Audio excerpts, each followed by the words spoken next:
Bismillahirrahmanirrahim. Elhamdülillahi Rabbil alemin. Ve salatu ve selamu ala seyyidil murselin. Ve ala alihi ve sahabeti ecmaîn. Subhaneke la ilme lena illa ma allamtena inneke entel alimul hakim. Subhaneke la fahme illa ma fahimtena inneke entel cevvalul kerim. Rabbi zidni ilma. Euzu billahi mineşşeytanirracim. الذين يأكلون الربا لا يقومون إلا كما يقوم الذي يتخبطه الشيطان من المس ذلك بأنهم قالوا إنما البيع مثل الربا وأحل الله البيع وحرم الربا فمن جاءه موعظة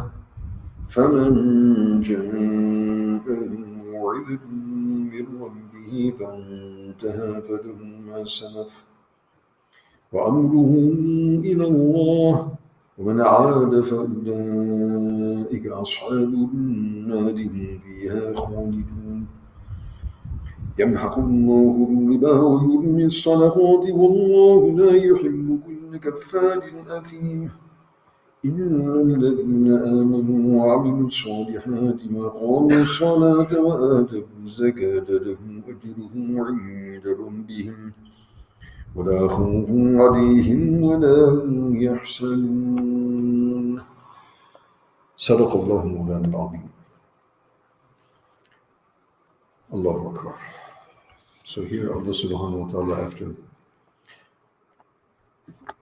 a long and detailed discourse of the virtues of spending in the path of Allah, in the way in which Allah subhanahu wa ta'ala is pleased. And obviously, spending in the way in which Allah subhanahu wa ta'ala is pleased is going to bring khair, not only in the hereafter, it's going to bring khair to the individual, to the family, to the community, to the global economy. Juxtaposed to that is what this verse is dealing about, riba, interest, usury. So Allah subhanahu wa ta'ala says, الَّذِينَ يَأْكُلُونَ الرِّبَا لَا يَقُومُونَ إِلَّا كَمَا يَقُومُ الَّذِي يَتَخَبَّطُ الشَّيْطَانُ مِنَ النَّاسِ. So number one, and most significantly and most importantly, above and beyond the ramifications of this life and what happens in the economic system and all of that here in this world, the most important thing is what happens in the beginning of the eternal existence. What happens there? So Allah subhanahu wa ta'ala begins with the top priority. Those who eat riba, those who eat interest, those who involve in, ribawi transactions, interest-based, usury-based transactions, they will not stand on the day of Qiyamah except like one who has been touched by Satan, by a jinn, and has been made to be, to act in a crazy and mad fashion. And some of us may have had experience with that, or seen people who have been possessed by the evil spirits, by jinn, by shayateen. It's a horrific experience. Now that is in this world. You can imagine in the next world. And actually this is a simile, but much more magnified and much more consequential. So that's in the hereafter. And why is that? ذَلِكَ بِأَنَّهُمْ قَالُوا إِنَّمَا الْبَيْعُ مِثْلُ الرِّبَا. This is exactly what's going on today. It was going on then, it's going on today. They said, and why were they involved in these transactions? They said, interest-based transactions, usury-based transactions, it's just a transaction, some Andre transaction, giving and taking, buying and selling. There's a huge difference, and we'll talk about that. This is quite a long topic, and it will take some time to look into it from all the various angles. In any case, it is not the same. By no means. Transactional dealings in equity, according to the rules of Sharia and according to with the spirit of Sunnah, it creates benefit and khair, in this world and in the next. And juxtaposed to that is interest. So basically, bay'ah, transactions, we are dealing with on a transaction with equity. We share the profit, we share the risk.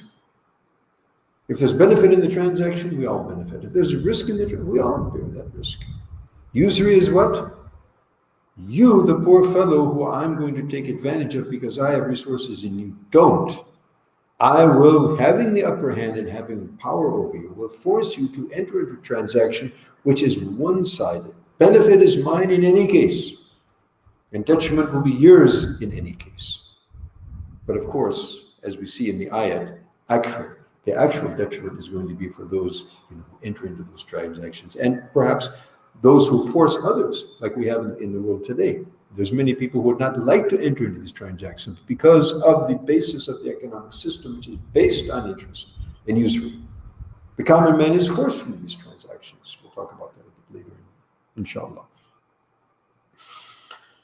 So, Allah subhanahu wa ta'ala says, by no means. Allah subhanahu wa ta'ala has made permissible transactions bearing the risk, from both sides in equity, in equality.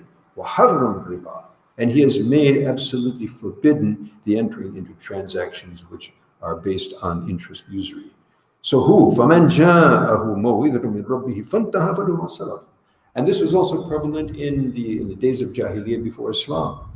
And the Arabs, particularly Quraysh, the wealthy Quraysh, they're all involved in that. Sayyidina Abbas radiallahu ta'ala anhu had huge amounts of capital that were being, dispensed, in usury dealings. And therefore, Rasulullah, when he forbid, and he made the announcement of the forbidding of usury, he says, all the usury of Jahiliyyah, all of the interest of Jahiliyyah is now negated. And the first negation of that will be my Uncle Abbas. And he says, whoever, owes it, it's done, it's over with. So whoever takes the prohibition, and obviously before the prohibition is stated, then we're not responsible except after we have the light of the order of the Sharia. So whomsoever this maw'idah, this admonition reaches them at that point, and obviously from the point that this was revealed onwards, and he leaves it, and he deceases and desists. So,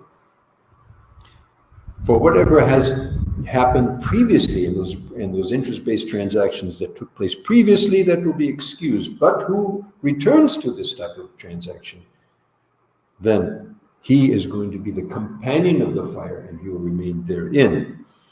Allah subhanahu wa ta'ala destroys the interest and usury transactions from its origin. Yamhaqullahu riba. Even though we see that, apparently we invest or we give on interest and we're guaranteed a 5, 10, 20%,